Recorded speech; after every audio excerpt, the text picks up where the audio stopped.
Olá a todos da TV Cidade. Hoje o Viajando com a TV Cidade está rico em experiências, rico em conhecimento. E estamos recebendo hoje o Sérgio Caney, que é empreendedor, palestrante, contador, enfim, sócio-diretor da Objetiva, mas também um viajante. Olá, Sérgio, muito obrigada por estar aqui conosco hoje. Tudo bom, Lili? Obrigado pelo convite. É sempre bom a gente poder compartilhar algumas histórias e algumas coisas que a gente pode dividir com as pessoas que nos assistem. Principalmente, né, nesse momento em que estamos, de alguma forma, impossibilitados, né, de grandes viagens, né, de viagens para alguns lugares. Então, sempre é bom recordarmos, né, e planejarmos também. Na verdade, já está voltando, né, porque a semana passada eu estava em Maceió. Na verdade, nós fomos dar uma passeada, agora que está voltando esse turismo e tal, e lá já tinha bastante até pessoas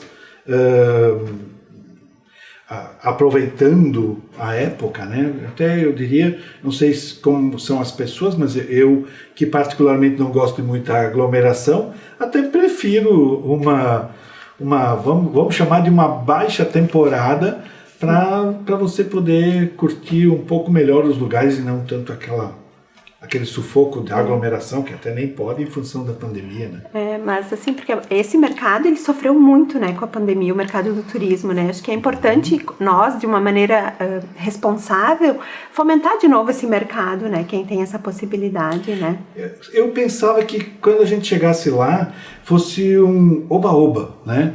Não, pelo contrário, muito cuidado em hotel, em restaurante, ônibus, avião, muito cuidado, porque na verdade, como essas regiões vivem do turismo e eles passaram 5 meses péssimos, bocados, né?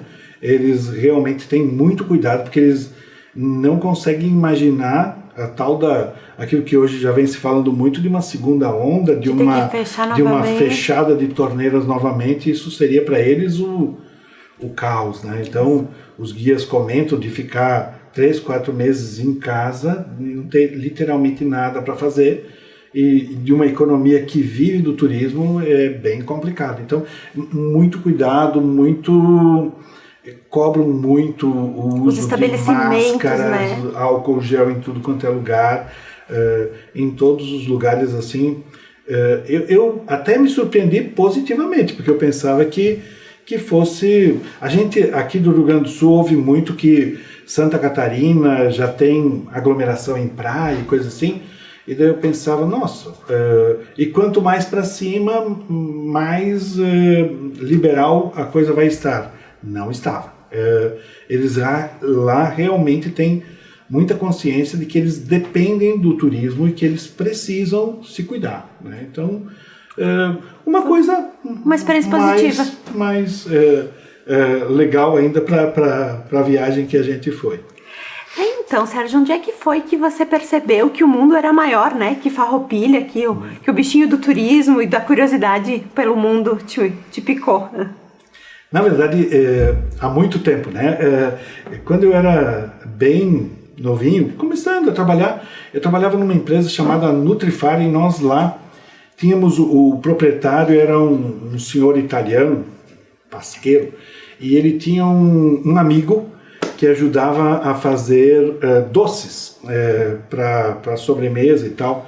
E esse senhor tinha uma boa grana, e ele tinha feito uma viagem pelo mundo de 90 dias, conhecido o mundo todo.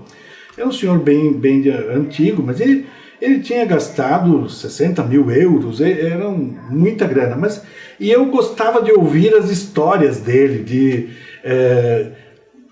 a fantasia do que era viajar pelo mundo todo, conhecer um monte de lugares e tal. Ele efetivamente viajou o mundo todo. Aí ele me contando que ele era de natural da Itália e que teve que vir para o Brasil por causa da guerra, e que mataram toda a família dele, e ele veio para o Brasil, veio inicialmente para São Paulo, começou uma pequena confeitaria, e deu certo, funcionou legal, e um belo dia ele vendeu a Balduco, era um dos donos da Balduco, né? Vendeu a Balduco e veio morar em Caxias e fazia doces de brincadeira. Mas, voltando à viagem, eu encantado, eu acho que meus olhos brilhavam ouvindo ele contar as histórias de onde ele tinha passado, o que ele tinha feito. E uma bela hora eu disse, olha, o meu sonho seria fazer essa viagem que o senhor fez. Diz ele, verdade? Uhum.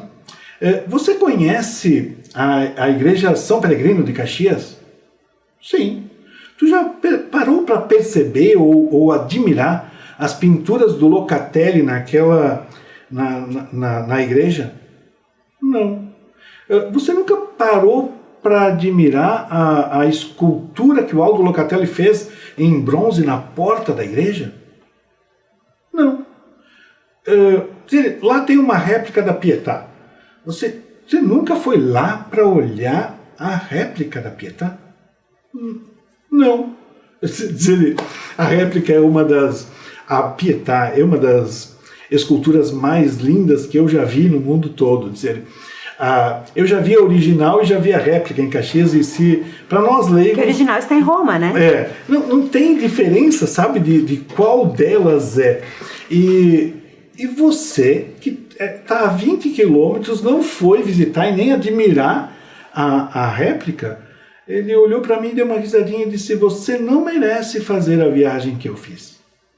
Aquilo me tocou bastante, porque realmente, às vezes a gente deixa de ver coisas aqui ao nosso redor e sonha com lugares no mundo e talvez não conheça Gramado, talvez não conheça coisas que por aqui tem. E aí você retornou na igreja São Peregrino? Como é que foi como é que foi? Daí eu fui e observar, e realmente não só as pinturas, como a porta, como aquela cúpula que foi sob uma nova perspectiva, né? Você olha com outros olhos, porque realmente é um olhar diferente. Sabe, os vários lugares que a gente conhece são meros, eu diria, lugares se não tiver a história. Se você não tem o que aconteceu lá. Uma coisa é você visitar a igrejinha aqui em Santa Catarina, ali, onde o Garibaldi casou com a Anitta e tal, né? A outra coisa é você entrar naquela igreja e entrar com um daqueles menininhos que ficam ali fora, que são guias turísticos e que conhecem a história e que te contam coisas a respeito da Guerra dos Farrapos e etc. Então, esse lado lúdico, eu acho que é o que encanta. Isso é uma dica muito importante que o senhor acabou de dar, porque muitos lugares históricos, eles têm guias por ali que às vezes estão ali de freelancer, que por um valor baixo, ou enfim, fica a critério muitas vezes do turista, você pode ter uma outra visão do lugar, uma outra história, né? Então, isso fica a dica. Eu diria que o guia faz toda a diferença. Ele conhece, ele sabe, ele faz você sonhar, navegar, imaginar.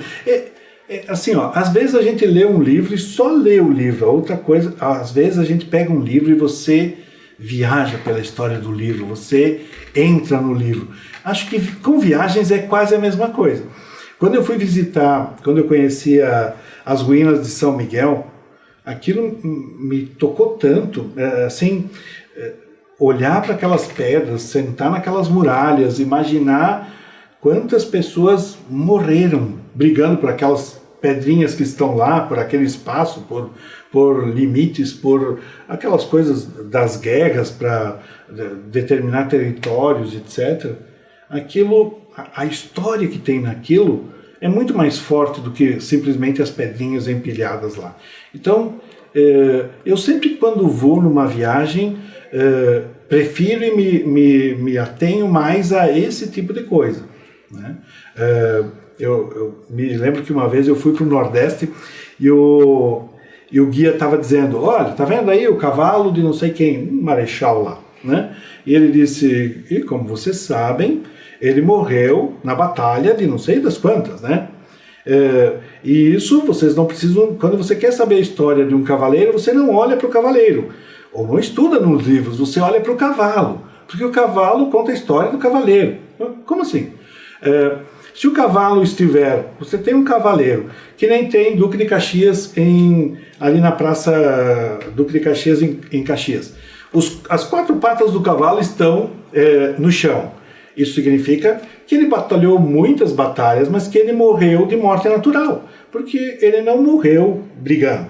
Se vocês forem a Garibaldi, na entrada de Garibaldi tem uma estátua do Garibaldi, e o cavalo do Garibaldi está com 3 patas no chão e uma erguida. Isso significa que ele foi ferido na batalha, não morreu em batalha, mas morreu em função de ferimentos que conseguiu numa batalha. Se você olhar para um cavaleiro e ele estiver num cavalo com as 2 patas empinadas, e normalmente com uma espada assim e tal, o cavalo está dizendo que aquele cavaleiro morreu em batalha. Ele morreu numa luta. Assim, nossa, que coisa essa é novidade para mim. Que coisa mais ridícula. Não, eu nunca tinha visto e assim... Faz sentido. Se o cavaleiro estiver com uma espada na mão, ele batalhou fez muitas lutas. Se ele tiver o chapéu, ele é um diplomata, ele é um negociador, ele não é um batalhador, ele é um apaziguador. Ele vai e negocia paz e não um guerrilheiro, uma coisa assim, né? Mas, assim, detalhes que às vezes a gente fica, tu olha uma estátua, tá, por que será que o Duque de Caxias está assim, o outro está assado? Sim. O cavalo conta a história do cavaleiro. Curiosidades de viagens. Aprendi uma. E me conta, Sérgio, como é que foi a tua experiência na Disney, nos Estados Unidos, de uma ótica totalmente diferente do que a maioria das pessoas, enfim, do objetivo que vai para Disney? Eu, assim, normalmente não viajo muito a prazer. Eu viajo mais por curiosidade e por conhecimento, né? E me apareceu a oportunidade, eu já tinha feito uma formação em coaching, me apareceu uma oportunidade de fazer um Master Coaching nos Estados Unidos, e dentro da formação tinha conhecer o backstage, que é os bastidores da Disney. Eu acho que a Disney é um encanto, é uma coisa muito bonita, é uma coisa que mundialmente é tido como referência, uma referência de sucesso, de empreendedorismo e tal. Ir conhecer os bastidores, para mim, era como fazer isso tudo funcionar, como criar as coisas. Os caras constroem uma coisa fantástica, castelos, um mundo de magia num pântano. Na verdade, eles tiveram que aterrar aquilo. Para aterrar aquilo, para poder fazer a Disney ficar mais alta, ou ia muita terra, ou você faz toda uma cidade. Ela tem, você olha assim, nossa, que linda a Disney. Por baixo tem mais um andar só de coisas, gente, é onde tudo acontece. Atores e coisa, e vestimenta, fábrica de ideias, de roupas e não sei o quê. Porque então, não se vê o trânsito de ninguém, né? Eu não conheço a Disney de Orlando, conheço a Disney da Califórnia, mas deve ser algo similar, um padrão. Né? Porque não se vê nada, né? A coisa simplesmente vai acontecendo, tu não vê um bastidor, não vê uma troca, nada. É tudo limpo, né? Então, o bastidor acontece no subterrâneo. E aí também foi uma curiosidade, eu queria ver, entender, tem toda uma filosofia bacana, da tal da filosofia Disney, mas, por outro lado, um pouco de decepção, vamos dizer assim, né? Porque eu costumo dizer, se você vem me visitar, eu te mostro a minha sala e ela é linda, tudo organizado, limpo, ajeitado, porque eu vou te receber. Se você me pedir, deixa eu conhecer a tua salinha de ferramentas, o teu depósito de ferramentas, não vai estar tão organizado, tão limpo, tão... eu diria que os bastidores é um pouco salinha de ferramentas, né? Então, assim, você vê que quem realmente faz o trabalho pesado não são brancos, eles são imigrantes, eles são pessoas que de um poder aquisitivo menor, né? Que faz o trabalho pesado vai mesmo. Vai encontrar hispânico, vai encontrar de outros países lá trabalhando, né, na lavanderia, no trabalho pesado mesmo. Isso me decepcionou um pouco, sabe? Aquela coisa de tu imagina a perfeição, tudo bonitinho. Porque é perfeito, né? Porque assim, não se vê uma flor, não se vê nada fora do lugar, né? Tem uma florzinha murcha, elas são trocadas todos os dias, pelo que foi nos dito lá e tal, né? E você realmente não vê. E fora do horário de abertura do parque, porque no parque aberto não se vê nada também, né?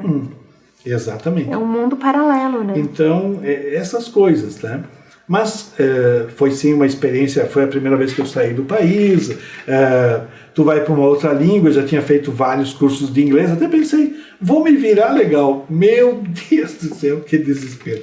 Ainda bem que tinha, como era um curso que tinha muitos brasileiros lá fazendo, a gente acabava ficando em grupos com a gente e a gente se virava mais ou menos, mas a língua no hotel, muito complicado, assim. Mas como era Flórida, né? Tem muito espanhol, né? aí você até se vira legal. A gente entender. até desdobra legal.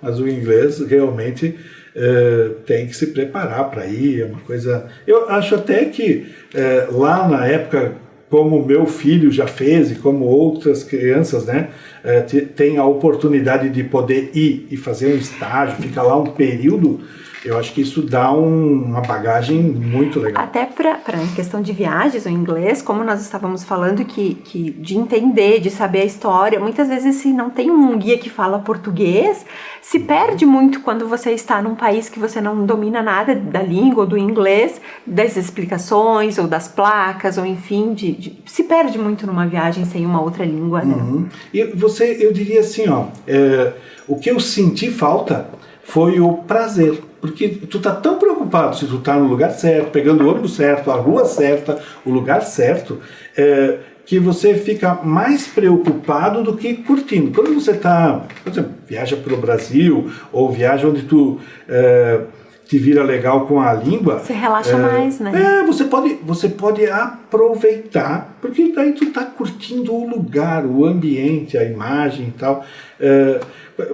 Eu fui pro Peru, para Machu Picchu, e daí, por ser espanhol e a gente conseguir dominar um pouco desse negócio, fica bem mais fácil. Confortável.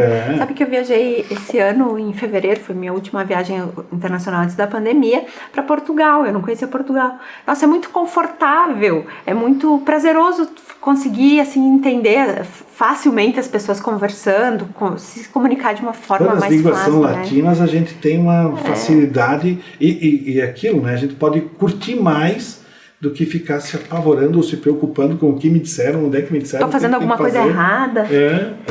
E você falaste do Peru, né? Gostaria que compartilhasse conosco da sua experiência pelo Peru. Como foi? O Peru que lugares visitaste lá? Foi um sonho, né? Porque desde criancinha, aquela coisa de pirâmides e tal, ir para o Peru, visitar Machu Picchu e quase todos aqueles monumentos que tem, aquelas construções de Cusco e tal. Porque isso também, antes da gente ir para o Peru, a gente imagina que Cusco é Machu Picchu, né? Enfim, mas é muito grande, na verdade. Machu Picchu é longe de Cusco e é um dos sítios arqueológicos dos inúmeros que tem na região, né? É o mais famoso.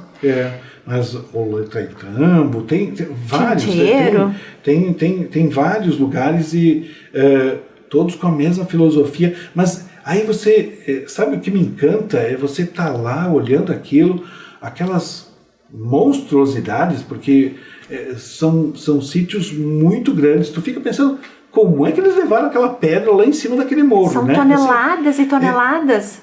Hoje a gente não consegue fazer com máquinas ou com tecnologia ou coisa assim, e até hoje existem teorias, não se sabe como é que cortavam aquelas pedras, mistério, como né? é que poliam, como é que ajeitavam aquilo. O porquê de tudo isso? E que nunca, não cai.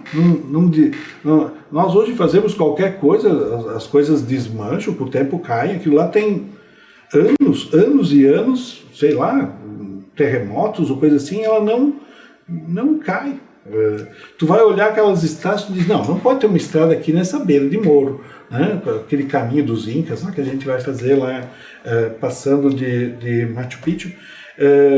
A tal Você da fizeste a trilha ponte também, Inca. não? Sim, eu fui fazer a ponte Inca, que daí você vai, uma estradinha que tem, sei lá, 80 centímetros, e daí tu olha assim, tem 20 metros de pedra empilhada para poder chegar a ter uma estradinha para se passar.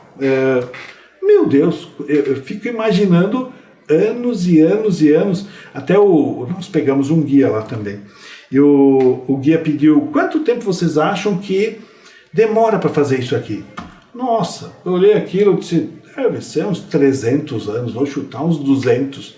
Ele deve ter demorado uns 100, 150 pelo que os estudos. O problema mas como é que eles fizeram aquilo tão rápido?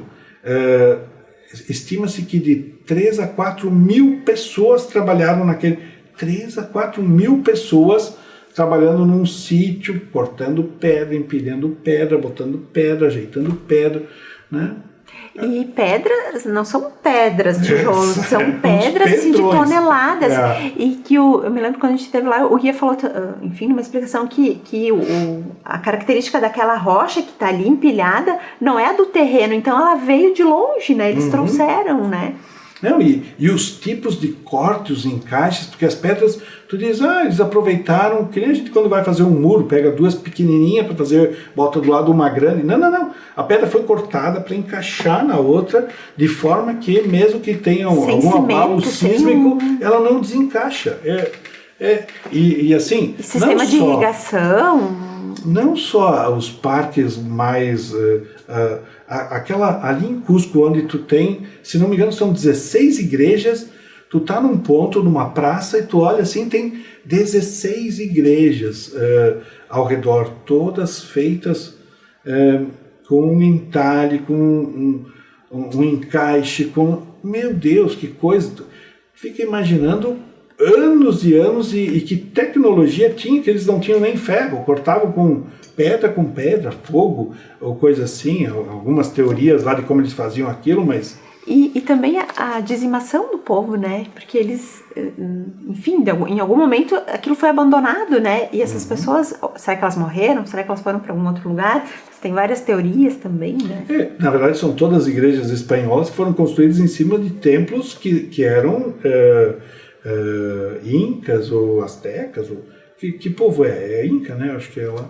Não me recordo qual é o povo que tinha lá, mas então todas as igrejas, aquelas ostentações de igreja, em cima de bases que eram o templo do sol, o templo da lua, o templo dos deuses, dos antigos, né? Mas devem ter dizimado muita gente lá também, o jeito como o espanhol chega e se apropria daquilo, terreno, né? Do terreno e da cultura também, né? Você dizima toda uma cultura para fazer a tua cultura prevalecer. E Sérgio, né, aproveitando o teu vasto conhecimento, né, no empreendedorismo, enfim, nas finanças, passamos por uma pandemia e assim muitas pessoas tiveram a renda diminuída, tiveram o faturamento diminuído, mas a vontade de viajar permanece, né? Nos conte o que podemos fazer para viajar, financeiramente falando. Mas assim, eu até estou estranhando, porque eu imaginava que essa pandemia fosse durar mais. Eu imaginava que a retomada seria lá por março ou junho do ano que vem. E hoje de manhã eu estava ouvindo a Gaúcha e eles estavam comentando que a economia gaúcha cresceu acho que mais 6%, e que nós estaríamos hoje já com patamares econômicos iguais à pré-pandemia. Então nós tecnicamente voltamos, segundo o que eu ouvi na Gaúcha hoje pela manhã, voltamos ao que tínhamos antes. Só que assim, a maioria das empresas, as indústrias principalmente, elas estão com pedidos de o dobro do que vendiam há muito pouco tempo atrás. Falta gente, está faltando matéria-prima, está faltando... tem faltado coisas porque as empresas não conseguem. Eu estou construindo e ontem eu fui numa olaria, e eu não me preocupei muito com olaria, porque afinal de contas, barro é terra, terra tem por aqui, não precisa importar nada, não vem nada da China, não tem aço da Gerdau, não tem nada que... E o preço aumentou e não tem, e o cara estava me dizendo, eu produzia 500, eu hoje produzo 1.500, então ele triplicou a produção dele, e nós estamos falando de barro e tijolo para construção, né? Então, acho que a economia já voltou, eu vejo muitas empresas procurando e não encontrando gente para trabalhar. Minha preocupação hoje, se eu fosse falar de economia, eu diria que nós temos que nos cuidar com máscara, porque a tal da segunda onda, se aconteceu na Espanha, se aconteceu na Itália, está acontecendo na Inglaterra, vai acontecer aqui, nós não somos uma ilha, vai acontecer aqui também, então tem que se cuidar com isso. Mas, pouco a pouco, a vida vai voltando ao normal. Por que está dando esse boom? Lembre-se de uma coisa, nós não tínhamos um histórico anterior a respeito de como é uma pandemia mundial. O que nós tínhamos era só histórico de como são guerras, onde as pessoas ou ficam em casa ou vão para a guerra, muitos morrem, poucos retornam, etc. A economia para, tudo é focado para a guerra, como nós estamos focando tudo para o vírus, para hospital de campanha, para dinheiro para desenvolver vacina, etc. E tal. Todo o foco está na pandemia. Quando uma guerra acaba, economicamente, mundialmente, historicamente, a gente já sabia que dá um boom na economia, porque muita coisa é retraída, as pessoas têm alguma economia, querem fazer algumas coisas, ou querem viajar, querem construir, os sonhos pararam por, sei lá, 6 meses. Quando retomar, as pessoas vão buscar aquilo com uma voracidade, como está acontecendo, muito maior. Então, e esse boom, ele pode acarretar algum, por exemplo, de depois entrar numa descendente, algo a se preocupar, ou não? Isso é uma coisa positiva? Não, ele normalmente é um boom e depois ele baixa e vai retomar, mas ele vai, num primeiro momento, esse boom ele é maior do que o normal. Eu costumo dizer assim, imaginem vocês assim, tem 3 empresas, uma vende 200, a outra vende 100 e a terceira vende 50. Numa pandemia, a de 200 veio para 100, a de 100 veio para 50 e a de 50 quebrou porque não consegue sobreviver com menos do que 50. Então, uma economia que tinha 350 baixou para 150. Quando reduziu, demitiu, deu férias, parou, toda essa coisa aí. Quando a economia volta, ela não volta nos 350 que tinha antes. 350 é o normal, ela vai voltar 500. Então, eu tenho uma carga de produção de 150 e tenho 500 de pedido. Vira aquilo que está virando agora, né? Um problema. Mas depois ela tende a voltar aos 350 sim, que eram antes, 400, etc. e tal. Então, sim, vai dar um boom, nós já estamos com desabastecimento, com um monte de coisa aí, mas que ela vai dar uma equilibrada logo adiante. Economicamente, falando de pandemia, se não pensarmos numa segunda onda, o pior já passou? Uhum. Digamos, mesmo nos países europeus que estão falando ainda de pandemia, já menos mortes, a gente já vai começando a entender como a coisa funciona e trabalhando um pouco melhor, sendo um pouquinho, já entendemos um pouco daquilo que antes era completamente cegos e tentando resolver, né? Então, a gente já vai mais devagar, já sabe os sintomas, sabe que nem todo mundo morre, tem que cuidar isso, tem que cuidar aquilo. Então, vamos ter provavelmente uma segunda onda, e isso vai dar uma aplacada um pouco nessa subida de consumo, mas tudo dentro da normalidade. E quanto a viagens, as pessoas, me parece, estão sedentas por isso. Porque, sabe, você adiou sonhos, tem gente que foi pagando viagem, que vai ter que remarcar essa viagem, né? Então, tem uma demanda reprimida. A minha, essa que eu fiz semana retrasada, ela foi comprada para abril, que foi transferida para junho, que foi transferida para julho, e setembro, e outubro. Mas uma hora acontece, né? Então, assim, quando deu a possibilidade, está saindo os pacotes, eu vou lá, né? Então, vamos ver como é que é, vamos dar uma descansada, porque é muito punk a coisa. Né? Não foi um ano fácil. Sérgio, muito obrigada por ter aceito o convite de estar aqui conosco hoje. Muito obrigada mesmo. O prazer foi meu. Quando precisarem e quando quiserem, dividir experiências é sempre bom e faz a gente crescer, todos, né? Quem ouve e quem conta também. Obrigada. Obrigada a todos.